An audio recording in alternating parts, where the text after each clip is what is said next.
जय हिंद सभी को। 7 क्लास में आप सभी लोगों का स्वागत है। मैं अमरजीत सर। देखिए आज की वीडियो के अंदर हम लोग चैप्टर नंबर 7 करने वाले हैं ज्योग्राफी का, जिसका नाम है प्रमुख स्थल रूप और उनका आर्थिक महत्व। यानी कि इस चैप्टर के अंदर हम जानेंगे कि कौन से स्थल रूप प्रमुख होते हैं और उनसे कैसे कैसे व्यापार किया जाता है, क्या चीज़ें हमें फ़ायदा देती हैं आर्थिक तौर पे, है ना, आर्थिक तौर पे। तो इससे पहले 6 चैप्टर अपलोड कर दिया है मैंने। जिन्होंने नहीं देखा वो चैनल की प्लेलिस्ट में जाकर जरूर देख सकते हैं। ठीक है, तो आज की चैप्टर के अंदर हम लोग बढ़िया तरीके से सारे क्वेश्चन आंसर करेंगे। और जिनको वीडियोस अच्छी लग रही हो तो प्लीज़ कमेंट में आप लोग जरूर बता दें। वीडियोस थोड़ी सी लंबी होती हैं, थोड़ी सी क्या, 1-1 घंटे की तक पहुंच जाती हैं, पर आप लोग को अच्छे से समझना होगा कि पढ़ाना जो होता है, यानी कि जब हम कोई भी चैप्टर कंप्लीट करते हैं तो उसमें सिंपल सी बात है, टाइम लगता है। ठीक है, अचानक शॉर्ट में कंप्लीट नहीं कर सकते। 10 मिनट में इतने सारे क्वेश्चन आंसर और ब्रीफ तरीके से बताना, पढ़ने वाला बच्चा अच्छे तरीके से जानता है कितना टाइम लगता है। आगे बात समझ में। चलिए, तो आज के चैप्टर में हम लोग चैप्टर नंबर 7 करने वाले हैं। बढ़िया तरीके से हम लोग इसको पढ़ेंगे। चलिए देखते हैं इसका पहला क्वेश्चन क्या है। देखिए पहला क्वेश्चन आप लोग को अपने स्क्रीन पर दिख रहा होगा किस तरीके से है। इसमें टोटल जो है हम लोग 4 चीज़ें पढ़ने वाले हैं और अच्छे तरीके से समझा दूंगा, कोई टेंशन लेने की बात नहीं है। ठीक है ना, बढ़िया तरीके से समझ में आ जाएगा। बस वीडियो के साथ बने रहना, अच्छे तरीके से दिमाग खोल के पढ़ना, यानी कि दिमाग बंद कर लूँ, है ना। देखिए जरा, तो विश्व में पाए जाने वाले 4 प्रकार के पर्वत बताइए तथा प्रत्येक प्रकार के पर्वत की संरचना का वर्णन करें। यानी कि 4 तरीके के पर्वत होते हैं तो उनके बारे में हमें बताना है और कैसे कैसे जो है इसके अंदर हम पर्वतों का जिक्र करते हैं। ठीक है, देखिए सबसे पहला जो हमारा इसमें पॉइंट आ जाएगा विलीत पर्वत। अब इन्हीं से ही क्वेश्चन बन जाएगा, पॉइंट से ही क्वेश्चन बनने वाले हैं। आगे बात समझो, जब इनको क्लियर कर लोगे ना तो इजी वे में समझ में आ जाएगा। ठीक है, देखिए हमारा पहला इसमें क्या दे रखा है कि हम पिछले पार्ट में पढ़ चुके हैं कि पृथ्वी की, सबसे पहले विलीत पर्वत पढ़ा रहा हूँ, ध्यान सुनिएगा, कि जो है हम पिछले पार्ट में पढ़ चुके हैं कि पृथ्वी की आंतरिक हलचलों के कारण परतदार शैलों में, परतदार शैलें क्या होती हैं। देखिए परतदार शैलें क्या होती हैं, जैसे ये इसमें देख रहा होगा परतदार चट्टानें, 1 2 3 हमारी जमीन के नीचे परतदार होती है ना, ये चट्टानें जो होती है परतदार होती हैं। तो यही क्या होती है धीरे, ये एक ही चीज़ है विलीत पर्वत की, मैं आपको बता रहा हूँ, ध्यान सुनिएगा। तो इसमें क्या बताना, देखिए तो इसमें है कि जब परतदार शैलों के ऊपर उठने के परिणाम स्वरूप बनी पर्वत श्रेणियों को विलीत पर्वत कहा जाता है। यानी कि विलीत परतदार शैलों पर लाखों वर्षों तक आंतरिक क्षैतिज संपीड़न बल लगे रहते हैं। यानी कि नीचे से भी उन पे जो है एक बल लगता है तो वे मुड़ जाती हैं। जब क्या होता है, देखिए जब इधर उधर से, जब इस साइड से मान लीजिए कोई खंड पर्वत है, इधर से कोई उसको प्रेशर पड़ रहा है, इधर से प्रेशर पड़ रहा है, तो वो क्या होते हैं, टेढ़ी मेढ़ी सी होने लग जाती हैं, जिगजैग हो जाती हैं। आ रही बात समझ में। तो यही जिगजैग वाली चीजें ही क्या कहला जाती हैं, यही पर्वत बनती हैं। इन्हीं को ही मरोड़दार जो होती हैं उसको विलीत पर्वत कहते हैं। देखिए तो और उनमें उद्वलन तथा नतवलन, सर में दर्द हो रहा है। तो देखिए कालांतर में ये अपनीतियों और अभिनीतियों का, देखिए इसमें मुड़ जाती है, ये इस तरीके की पर्वत नजर आने लग जाएगी आपको। देखिए ये सारे क्या है, ये ऊपर नीचे ये सब है ना, इन्हीं को बोला जाता है विलीत पर्वत। क्या बोला जाता है, इन्हीं को विलीत पर्वत कहा जाता है। दिख रहा होगा आप लोगों को किस तरीके से, यही बाद में यही सारी चीजें मुड़ जाती हैं। इन्हीं को ही हम क्या कहते हैं, इन्हीं को ही हम विलीत पर्वत कहते हैं। अपनति अभिनति जो है इन्हीं चीजों को कहा जाता है। देख रहा होगा, देखिए आपको यहाँ अच्छे समझ में आ जाएगा अपनति और अभिनति किसे कहते हैं वो देखिए जरा।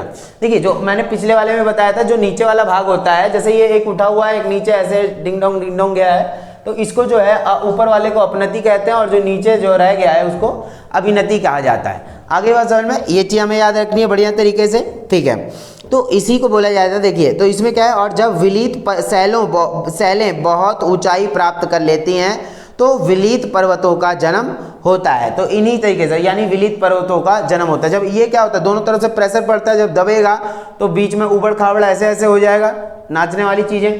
तो ये क्या होती है, जो ऊपर उठ जाएगा उसको अपनति और जो नीचे रह जाएगा उसको जो है अभिनति कहा जाएगा। आगे बात सुनो, इन्हीं चीजों को जो है क्या कहा जाता है, विलीत पर्वत कहा जाता है। इसको बढ़िया डिफाइन करना, आंसर आप लोग के सामने है। ठीक है, देखिए उसके बाद आता है खंड पर्वत किसे कहते हैं। तो खंड पर्वत की अगर हम बात करते हैं, देखिए खंड पर्वत क्या होते हैं वो देखिए पहले आप। ये तो हमारे हिमालय हो गया, जैसे इसमें देखा अभी विलीत पर्वत का ही मैं थोड़ा सा बता देता हूँ। जैसे एशिया के हिमालय, यूरोप के आल्प्स की बात करें, यूरोप के आल्प्स ये दिख रहा होगा, यूरोप का क्या है ये आल्पस है, ये पूरे ही पहाड़ हैं इधर पूरे सारे, है ना, ये चीज़ आप लोग को दिख रही होगी, ठीक है। उसके बाद क्या है, आल्पस। उत्तर अफ्रीका में रॉकी, उत्तर अफ्रीका में क्या है, ये रॉकी पर्वत है, ये हमारा उत्तरी अमेरिका है, सॉरी उत्तरी अमेरिका में ऊपरी हिस्सा जो है अमेरिका का, ये वाला दिख रहा होगा, यहाँ पे जो है आपको रॉकी पर्वत दिख रहे होंगे, ये देखिए यहाँ पे आपको क्या है, ये सब रॉकी पर्वत है, यहाँ पे क्या मिलेंगे आपको, रॉकी पर्वत, ये उत्तरी अमेरिका है, ऊपर वाला इलाका अमेरिका का, ठीक है। देखिए तो दक्षिण अमेरिका में एंडीज, इसमें क्या बता रखा है, दक्षिण अमेरिका की बात करें तो एंडीज सागर के तट, ये निचला अमेरिका है आपका, ठीक है। तो यहाँ पर देखा जाए इधर कुछ आपको पर्वत देखने को मिलेंगे, एंडीज लिखा हुआ है इस साइड में, ठीक है। देखिए तो ये चीज़ हमें याद रखनी है बढ़िया तरीके से। आगे वर्षन में देखिए, ये सभी नवीन विलित पर्वतों के नाम जाने जाते हैं, इनमें से कुछ पर्वत श्रेणियां जैसे हिमालय पर्वत अब भी ऊपर उठ रहे हैं, हिमालय आज भी ऊपर उठ रहा है धीरे धीरे, तो ये और ज़्यादा जो है विशाल हो जाएगा, वैसे ही हमारा हिमालय इतना विशाल है, ठीक है। अब आ जाता है इसमें खंड पर्वत। खंड पर्वत किसे कहते हैं वो आप लोग देखिए जरा, चित्र में भी आपको दिख ही रहा होगा, खंड पर्वत किसे कहते हैं। देखिए खंड पर्वत का निर्माण भी पृथ्वी की आंतरिक हलचलों के कारण हुआ है। भाई ये जो भी चीज़ें होती है ना, ये आंतरिक हलचलों के कारण होती है पृथ्वी के नीचे। जब परतदार सेलों पर तनाव बल लगते हैं तो उनमें दरार या भ्रंश पड़ जाती हैं। मान लीजिए जब इनमें कोई तनाव पड़ेगा, नीचे से प्रेशर पड़ रहा है ना, या ऊपर से पड़ रहा है, तो इस तरीके से क्या होता है, कई बार जो है ना इनमें दरार पैदा हो जाती है। मान लीजिए ये पहले बराबर था, ये भी बराबर था, तो या तो ये उठ जाएगा बीच में से, या तो ये नीचे चला जाएगा, तो ऐसा भी होता है कई बार। दिख रहा होगा क्या चीज़ें बता रखी हैं, देखिए। तो इसमें दरार जब पड़ जाएगी, तो दरार पड़ेगी तभी तो टूट के नीचे गिरेगा वो। तब लगभग 2 समानांतर भ्रंशों के बीच की भूमि आसपास की भूमि की तुलना में काफ़ी ऊपर उठ जाती है।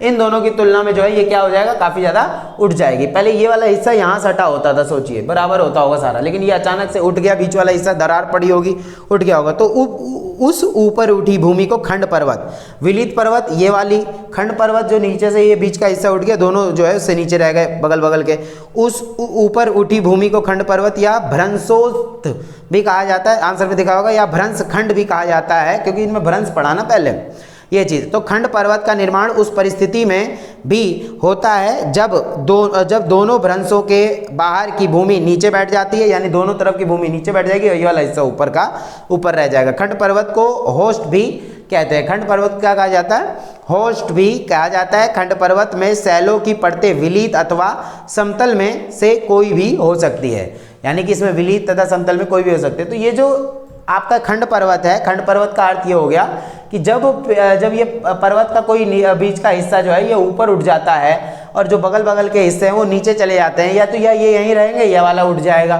तो इसको क्या कहा जाएगा, खंड पर्वत कहा जाएगा। कोई दिक्कत, ये चीज़ हमें याद रखनी है, ठीक है। चलिए एक खंड पर्वत हो गया। अब इसी के अंदर जब हम जानने वाले हैं, देखिए जरा, ये होते हैं खंड पर्वत, है ना, कुछ बीच के हिस्से जब उठ जाते हैं तो इसको हम कहते हैं। तो ये बता रखा है, तो जिनके बगल के हिस्से जो हैं वो क्या रह जाते हैं, बगल के हिस्से नीचे रह जाते हैं, बीच का हिस्सा जो उठ जाता है उसको खंड पर्वत का नाम दिया जाता है। एक तीसरा आता है पर्वत आपका ज्वालामुखी पर्वत। ज्वालामुखी पर्वत क्या होता है, जरा ध्यान सुनिएगा, देखिए क्या बोला जा रहा है।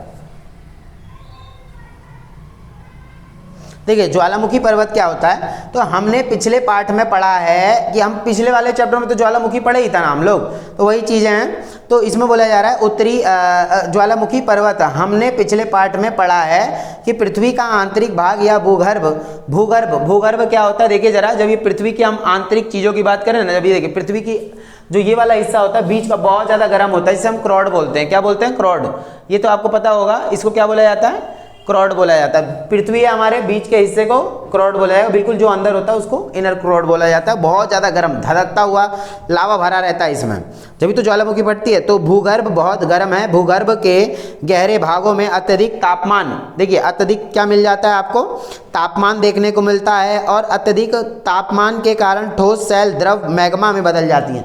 यही चीज़ें क्या बन जाती है, लावा बन जाती है, लावा मैग्मा धड़ उड़ेगा।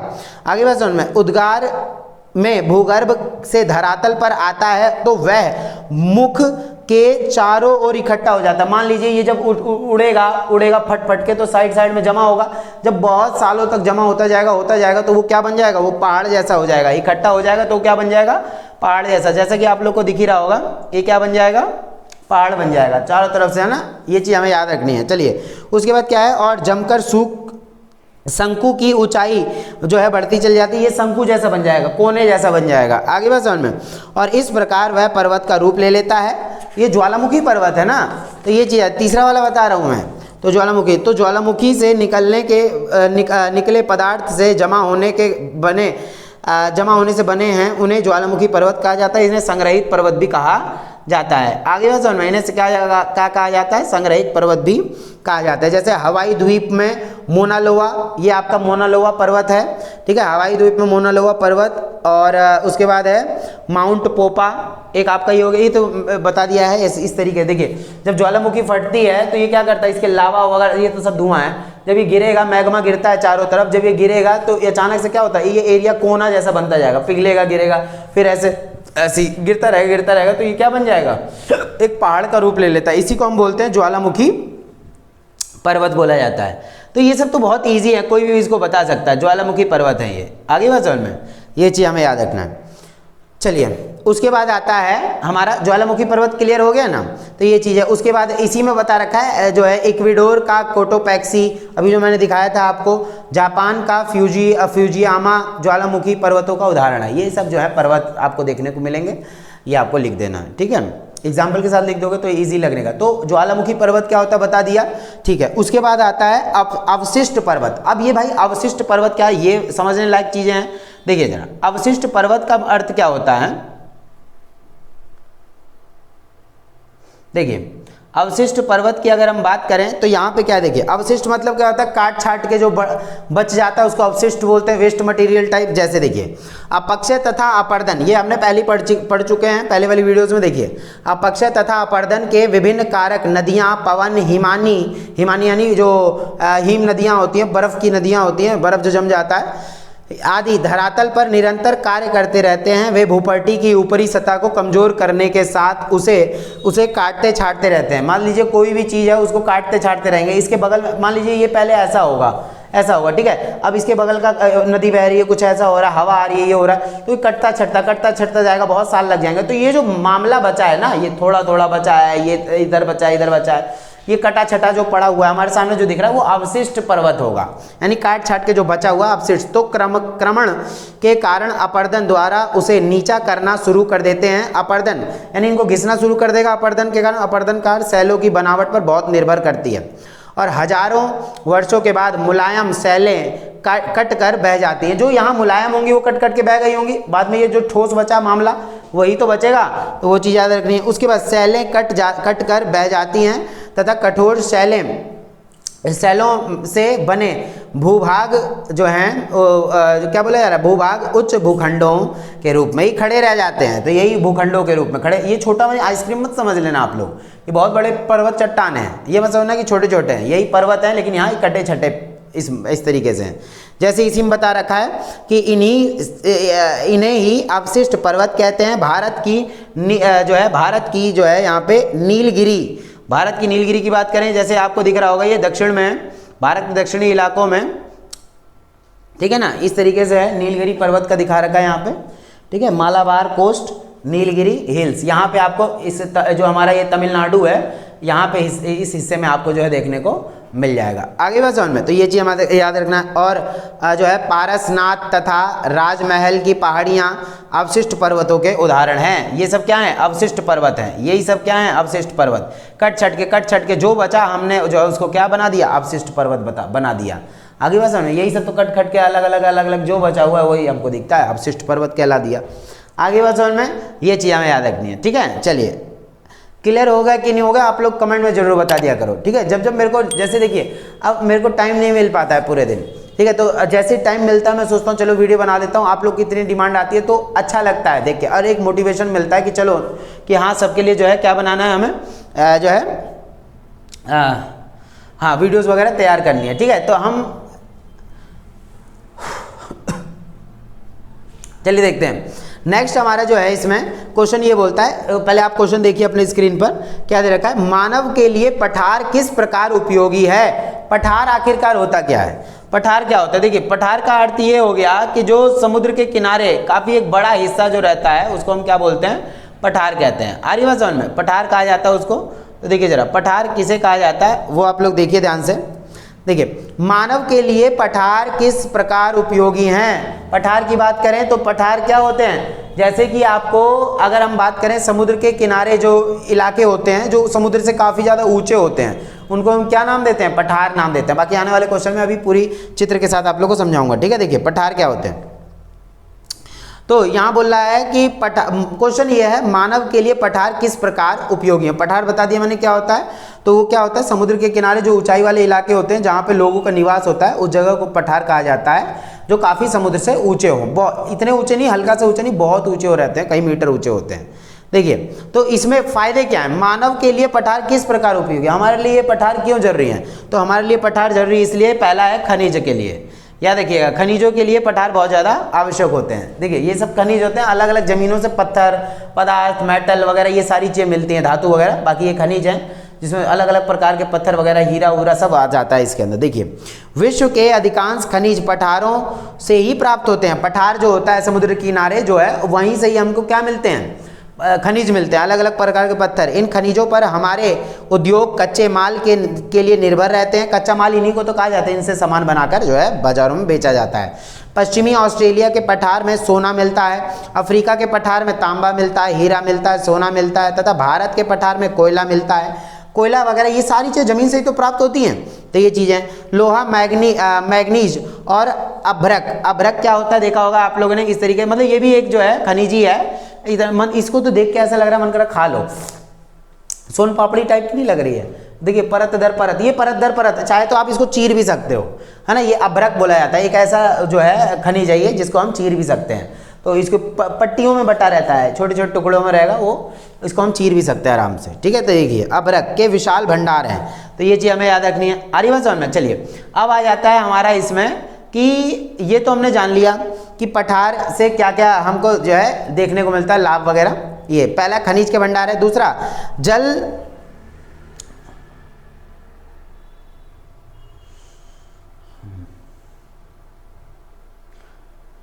देखिए तो अब इसमें आ रहा है थोड़ा सा इनका क्या है ना, चित्र वगैरह मैंने नहीं दे रखा है। जल विद्युत और उत्पादन, जैसे अब यहाँ क्या करते हैं हम लोग इन्हीं पठारों से ही क्या करते हैं, देखिए जो है जल विद्युत उत्पादन, जैसे पठारों के ढालों, पठार है ढाल है उसका, ढालों पर नदियाँ जल प्रपात बनती हैं। यह जल प्रपात जल विद्युत उत्पादन के आदर्श स्थल हैं। यानी कि जब मान लीजिए पठार है, कोई जमीन से मतलब समुद्र तल से बहुत ज़्यादा ऊंचा है, वहाँ से नदी कोई गिरती है, अगर समुद्र में जाकर मिलती है तो वहाँ पे हम लोग क्या लगा लेते हैं, टर्मिनल लगाते हैं। देखा होगा आप लोगों ने, जिससे बिजली पैदा की जाती है, धड़ धड़ वो चलता है और रोटर की तरह घूमता रहता है, फिर वो क्या होता है बिजली पैदा होती है। तो इससे दूसरा फायदा हमें जल विद्युत उत्पादन, पानी से हमने बिजली पैदा कर ली। ठंडी जलवायु, कई बार हमें ठंडी हवाएं भी मिलती हैं। यहाँ देखिए उष्ण कटिबंधीय क्षेत्रों में पठारों के ऊंचे भाग ठंडी जलवायु के कारण जो है यूरोपवासियों को आकर्षित करते हैं और जहां रहकर उन्होंने अर्थव्यवस्था का विकास किया। उदाहरण के लिए दक्षिण और पूर्व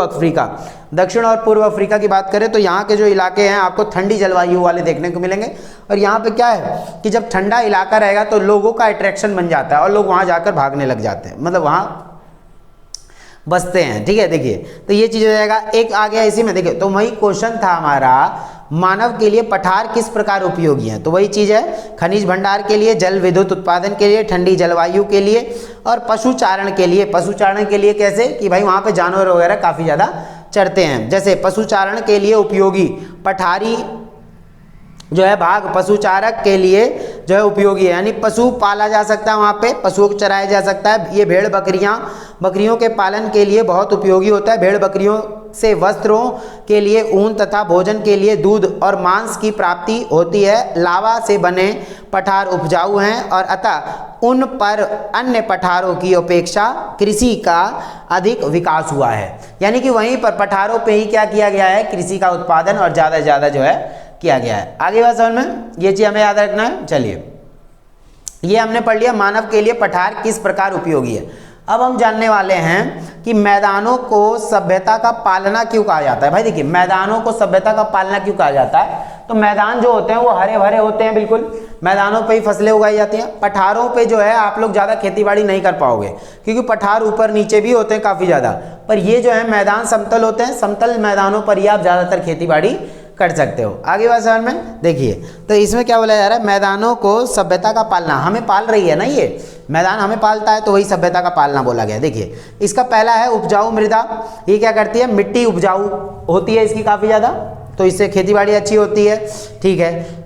हाँ, आंसर आप लोग को दिख ही रहा होगा अपने स्क्रीन पर, तो ये चीज़ है। उसके बाद क्या है, उद्योगों का विकास, ठीक है, उद्योगों का विकास, यानी कि हम समतल जमीन पर ही रोजगार कमा सकते हैं। जैसे समतल, ये बराबर जमीनें होती हैं, समतल उपजाऊ और एवं सिंचाई की सुविधाओं के कारण मैदान में कृषि प्रधान उद्योगों का विकास हुआ है, जिससे लोगों को रोजगार मिलता है तथा राष्ट्रीय उत्पादन और प्रति व्यक्ति आय बढ़ती है। अधिक जनसंख्या के कारण कृषि उद्योगों के लिए सस्ते श्रमिक मिल जाते हैं, यहीं पर सस्ते श्रमिक अपना कारखाना या उद्योग वगैरह लगा सकते हैं। आगे बात समझ में, ये चीज़ याद रखना। यातायात की सुविधा, समतल जमीन है, यहीं रेलगाड़ियों का निर्माण कर दिया, आने जाने का सड़कें बना दी समतल, अब ऐसे ऐसे में थोड़ी ना बन जाएगा कुछ, तो वो चीज़ होती है। उसके बाद जो है यहाँ पे सभ्यताओं का केंद्र बन गया। सभ्यताओं का केंद्र मतलब मैदान प्राचीन एवं आधुनिक सभ्यताओं के केंद्र हैं। विश्व की प्रमुख नदी घाटी सभ्यताओं का उद्भव मैदान में ही हुआ है, यानी जितनी भी सभ्यताएं हैं, जैसे सिंधु घाटी सभ्यता की हिस्ट्री में मैंने बताया था आपको चैप्टर नंबर 3 में, सिंधु घाटी सभ्यता, तो सिंधु घाटी की सभ्यता और नील घाटी की सभ्यता जो है इसके उदाहरण है। तो यही समतल जमीनों पर ही तो घाटियाँ जो ये सभ्यताएं होती हैं उनका निर्माण होता है। मच्छर आ गया, ठीक है। चलिए अब आगे देखते हैं नगरों की स्थापना, सभ्यता, नगरों की सभ्यता, जैसे रेल, सड़क, नदियाँ, यातायात की सुविधाएं इन्हीं जगहों पर तो आएंगी। आगे बात समझ, पहाड़ों पे ना रेलगाड़ी चला दोगे, बिल्कुल ऊपर जा रही नहीं जा रही, ना। तो ये क्लियर हो गया कि नहीं हुआ, ठीक है। तो ये चीज़ मैंने बताया, जैसे मैदानों को सभ्यता का पालना क्यों कहा जाता है, क्योंकि यहीं सबका जीवन है, उपजाऊ भूमि है, उद्योगों का विकास है, यातायात की सुविधा है, सभ्यताओं का केंद्र है, नगरों की सभ्यता है, ये सारी चीज़ें आपको जो है यहाँ देखने को मिल जाएगी। कोई दिक्कत? चलिए अब हम आगे पढ़ते। देखिए पर्वतों के महत्व पर प्रकाश डालिए, इसमें क्या बताना है आपको। तो देखिए पर्वतों का महत्व क्या होता है, जैसे अभी हमने जाना था मैदानों को सभ्यता का पालना क्यों कहा जाता है, ये बता दिया था। उसके बाद मैंने बताया था, उससे पहले बताया था मानव के लिए पठार किस प्रकार उपयोगी है, ये सब बता दिया था। अब इसमें हम जानेंगे कि भाई पर्वतों के महत्व पर प्रकाश, आखिरकार पर्वतों का महत्व क्या होता है वो हमें जानना है, ठीक है। देखिए तो इसमें क्या बता रखा है कि संसाधनों के भंडार, ये पर्वतों का महत्व क्या है, पर्वतों के अंदर आपको क्या मिलता है, संसाधनों का भंडार, यानी कि खनिज, ये बहुत सारी चीजें आपको पर्वतों के अंदर, जैसे संसाधनों का भंडार। पर्वत प्राकृतिक संपदा है, संपदा के भंडार हैं। और इसमें बोला जा रहा है संयुक्त राज्य अमेरिका की अपलेशियन और पर्वतमाला कोयले और चूना पत्थर के लिए प्रसिद्ध है, और पर्वतों पर उगने वाले कई वनों में हमें विभिन्न उद्योगों के लिए इमारती लकड़ी मिल जाती है, लाख गोद मिल जाता है, और जड़ी बूटियां मिल जाती हैं, कागज उद्योगों के लिए लकड़ी। तो ये सारी चीज़ें पर्वतीय ढालों पर जो है चाय तथा फलों की कृषि भी की जा सकती है। तो ये बहुत ज़्यादा पर्वत हमारे लिए आवश्यक होगा, ठीक है। एक दूसरा हो गया जल विद्युत उत्पादन। आखिर पर्वतों से कैसे जल विद्युत उत्पादन होता है वो जरा आप लोग सुनिएगा, क्या बोल रखा है देखिए जरा। तो बोला जा रहा है पर्वतीय प्रदेशों में बहने वाली नदियों के जल प्रपातों, देखिए बोला जा रहा है पर्वतीय प्रदेशों में बहने वाली, मान लीजिए ऊपर नीचे वाला कोई पहाड़ टाइप का इलाका है, वहाँ पर क्या है कोई नदी बहती हुई आ रही है, तो जब नदी नीचे गिरेगी पर्वतों से तो गिरेगी, तो उसको क्या करेंगे जल्दी जल्दी वो तेजी से जो है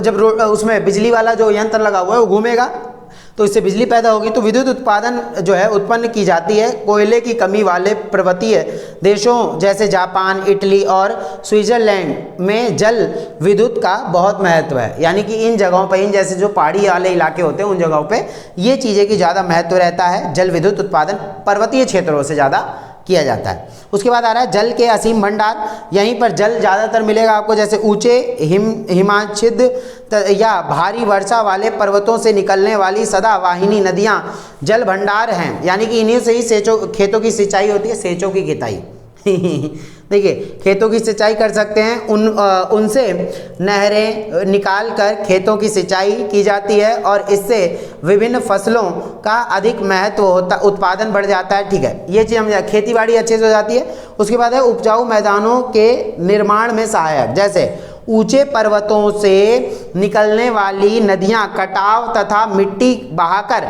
जैसे ऊंचे पर्वतों से कोई बहकर आ रही है नदी बहती हुई आ रही है, तो इससे क्या फायदा है, इससे ये चीज हो जाएगा, इससे क्या है वो मिट्टी बहा बहा के अपने साथ लाएगी, खेतों में जमा करेगी, खेतों में उपजाऊ मिट्टी जो है जमा हो जाएगी, और जो है जैसे विशाल मैदान गंगा, सतलुज और ब्रह्मपुत्र नदियों की ही देन है। आगे बात समझ में, ये चीज हमें याद रखना है। उसके बाद है राजनीतिक सीमाएं। इसी से कुछ राजनीतिक सीमाएं भी नजर आ रही हैं, जैसे पर्वत पहाड़ जो जब दो देशों के बीच में पड़ता है तो वो राजनीतिक मुद्दा भी लेकर आता है अपने साथ। आगे बात समझ में, देखिए कैसे पर्वत दो देशों के बीच राजनीतिक सीमाएं बनाते हैं तथा कुछ हद तक आपसी आक्रमण से बचाते हैं। हिमालय पर्वत जैसे है, हिमालय पर्वतमाला भारत और चीन के बीच जो है राजनीतिक सीमा बनाए हुए है। ये हमारा हिमालय पर्वतमाला है, पूरा दिखता होगा, ठीक है। ये भारत और चीन के बीच में क्या बनाए हुए है, एक सीमा बनाए हुए है कि चीन इधर है और भारत जो है इस साइड पड़ता है। तो हिमालय पर्वतमाला देखिए आपका नेपाल यहाँ है, भूटान यहाँ पे है, ठीक है, बांग्लादेश है, भारत है, पाकिस्तान है, अफगानिस्तान, ये हमारे पड़ोसी देश है।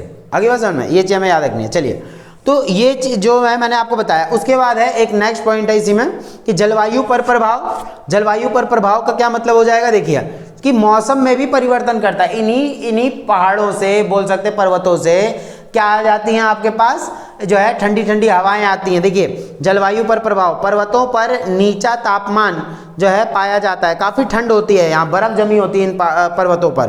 पर्वत दो प्रदेशों के बीच जलवायु विभाजक का कार्य करते हैं। उदाहरण के लिए हिमालय पर्वतमाला मध्य एशिया से आने वाली अतिशीत पवनों को भारत में आने से रोकती है। वह दक्षिण पश्चिम मानसून पवनों को भी रोककर उन्हें दक्षिण ढलानों पर जो है वर्षा करने को बाध्य करती है। यानी कई जगहों पर देखा गया है कि जो पर्वत होते हैं, पहाड़ जो या बोल सकते हैं, पर्वत तो काफ़ी ऊंचे होते हैं, पहाड़ तो थोड़े नीचे भी होंगे।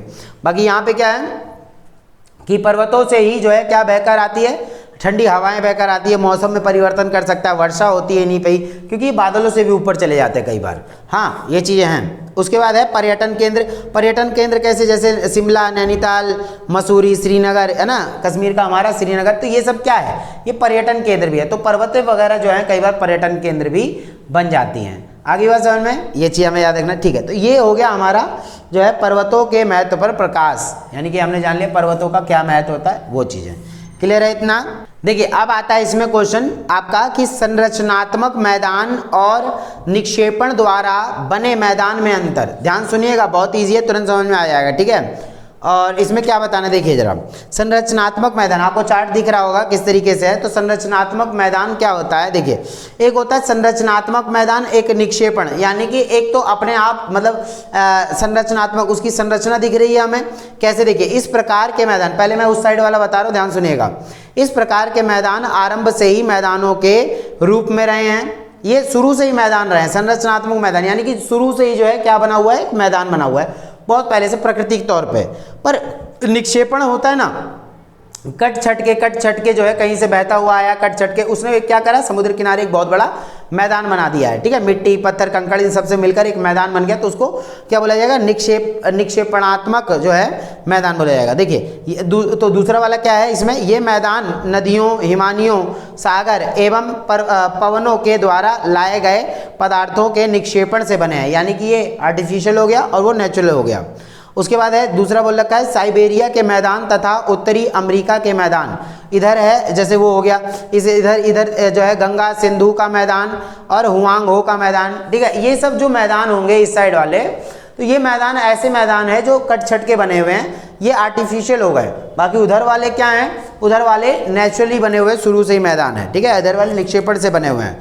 इस प्रकार के मैदान हैं और इधर से बता रहा है इन प्रदेशों की, ठीक है। तीसरा देखिए, इन प्रदेशों की भूपट्टी में कोई अधिक हलचल नहीं हुई है, कोई ज़्यादा हलचल उनमें नहीं हुई है।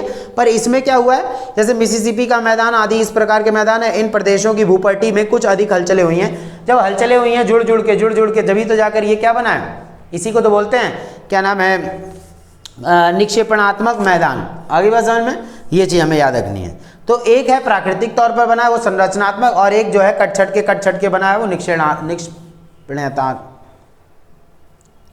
निक्षेपणात्मक जो है मैदान, ठीक है। देखिए अब क्या है, नेक्स्ट आता है इसमें, नेक्स्ट क्वेश्चन देखिए नेक्स्ट क्वेश्चन क्या बोलता है हमारा, अंतरा पर्वतीय पठार और गिरिपथ पठार में अंतर बताइए। देखिए आपको चित्र दिख ही रहा होगा, अंतरा पर्वतीय पठार क्या होता है और एक होता है गिरिपद पठार क्या होता है। पठार मैंने बताया था समुद्र किनारे जो ऊंचाई वाला हिस्सा होता है, ठीक है, इसको क्या कहा जाता है, गिरिपद पठार या पठार कह सकते हैं इसको, ठीक है। बाकी इधर तो पर्वत होते हैं आपके जो काफ़ी ऊंचाई पर होते हैं। पर पहले हम ये देखेंगे क्या होता है। देखिए तो इसमें क्या है कि अंतरा, तो अंतरा पर्वतीय पठार यानी चारों ओर से ऊंची पर्वत श्रेणियों से पूरी तरह या आंशिक रूप से घिरे भूभाग को अंतरा पठारीय पर्वतीय पठार कहा जाता है। जो चारों ओर से, मान लीजिए इधर से चारों ओर से, हमारे चारों ओर से क्या घिरा हुआ है, पठारी पठार है, मतलब मान लीजिए पर्वतीय पर्वत है, तो बीच का जो हिस्सा है, चारों ओर से पर्वत हैं, चारों ओर से पर्वत हैं, ठीक है, पर आपके बीच में क्या है, बीच में क्या है, कुछ हिस्सा खाली है, उसको पठार बोल दिया, तो उसको वो कौन सा है, अंतरा पर्वतीय पठार। चारों ओर से पर्वत, बीच में जो है जमीनी हिस्सा खाली है। तो ऊर्ध्वाधर हलचलें लगभग 36 संस्तरों वाली शैलों में बहुत बड़े भूभाग को समुद्र तल से हजारों मीटर ऊंचा उठा देती हैं और संसार के जो है अधिकांश ऊंचे पर्वत जो है इसी श्रेणी में आते हैं और इसकी औसत ऊंचाई 3000 मीटर यानी 3000 लगभग 3 किलोमीटर 3000 मीटर तथा तिब्बत का विस्तृत एवं 4500 मीटर ऊंचा पठार इसका जो है एक उदाहरण है। जैसे कोलोराडो, मैक्सिको और उसके बाद जो है बोलिविया, ईरान और हंगरी, ये सब जगहों पर जाओगे आपको ऐसे पठार देखने को मिलेंगे। तो जो चारों ओर से घिरा हो पर्वतों से, बीच में आपको जमीनी हिस्सा दिख रहा हो तो उसको अंतरा पर्वतीय पठार कहा जाएगा। फिर आता है एक आपको जो है महाद्वीपीय पठारों में गिरिपद पठार। पठार क्या होते हैं वो देखिए, गिरिपद पठार क्या होते हैं देखिए, तो पर्वत के दो पदों में स्थित अथवा पर्वतमाला से जुड़े हुए पठारों को, यानी पर्वतमाला से जुड़ा हुआ पठार है ये, पर बगल में समुद्र भी होगा, पर बगल में समुद्र भी होगा, वो क्या होगा, गिरिपद पठार। इनके बगल में समुद्र नहीं था, ये तो दो चारों ओर से किससे घिरा हुआ था, पर्वतों से। तो देखिए गिरिपद पठार कहते हैं उसको, दूसरी ओर से मैदान या समुद्र हो, दूसरी ओर मैदान या समुद्र हो तो इसको बोला जाएगा। देखिए तो इसमें क्या है कि इन पठारों का क्षेत्रफल प्राय कम होता है, इन पठारों का क्षेत्रफल कम होगा इनसे, ठीक है, ये कम होगा क्षेत्रफल। और जो है इन पठारों का निर्माण कठोर शैल से होता है। भारत में मालवा का पठार, दक्षिण अमेरिका में पेंटागोनिया का पठार, और जिससे एक और अटलांटिक महासागर है, और संयुक्त राज्य अमेरिका में जो है अल्पेशियन पर्वत और अटलांटिक तटीय मैदान के बीच जो है अल्पेशियन पठार इसके उदाहरण है। तो ये सब क्या है देखिए, तो यही बोला जाता है गिरिपद पठार किसे कहते हैं, तो जो एक ओर से पर्वत से घिरा हो और दूसरी ओर उसके समुद्र हो उसको गिरिपद पठार कहा जाता है। और एक अंतरा पर्वतीय पठार यानी कि जो चारों ओर से पर्वतों से घिरा हुआ है और बीचों बीच में जो है उसके क्या देखने को मिलता है, बिल्कुल समतल जमीनें, मतलब या कह सकते हैं थोड़ी ऊंची नीची जमीनें जो भी हैं, बीच के हिस्से को पठार कहा जाएगा। आगे बात समझ में, ये हमें याद रख लेना है। तो ये हो गया हमारा, ये महाद्वीपीय पठार भी कहा जाता है इनको, ये महाद्वीपों का भी निर्माण करते हैं, समुद्र तल के किनारे होते हैं, यहीं पे लोगों का बसाव होता है। उम्मीद करता हूँ आप लोग को अच्छा लगा होगा वीडियो। देखिए थोड़ी सी लंबी हो जाती है वीडियो, लेकिन आप लोग को समझना पड़ेगा, इतने मतलब अच्छे तरीके से पढ़ाना, उसको क्लियरली पढ़ाना थोड़ा सा ना टाइम ले जाता है, ठीक है। आप लोग अच्छे से समझें और वीडियो को अगर आप सच में अच्छी लगी हो तो उसको लाइक जरूर करना, ताकि और कमेंट करके जरूर बताना कि आपको वीडियो अच्छी लगी है, कैसा है क्या नहीं है, और मतलब और डिमांड क्या चाहिए आपको, तो आप जरूर बता सकते हैं। बाकी कोई दिक्कत नहीं है, मैं अपनी ओर से बेस्ट पढ़ाने की पूरी कोशिश कर रहा हूं। आप लोग बस अपना सपोर्ट बनाए रखें और चैनल को सब्सक्राइब कर लें, और बेल आइकन का बटन इसलिए आप लोग प्रेस कर लें क्योंकि जितनी भी वीडियोस अब मैं जल्दी जल्दी अपलोड करूंगा आप लोगों तक पहुंचती रहेगी, ठीक है। 7 क्लास को सपोर्ट करें, बहुत ज़्यादा प्यार दें अपना, ठीक है, हमें भी अपना प्यार दें, 7 क्लास को भर भर के प्यार दो आप लोग, ठीक है। चलिए मिलेंगे हम लोग नेक्स्ट वीडियो के अंदर, तब तक के लिए जय हिंद, जय भारत।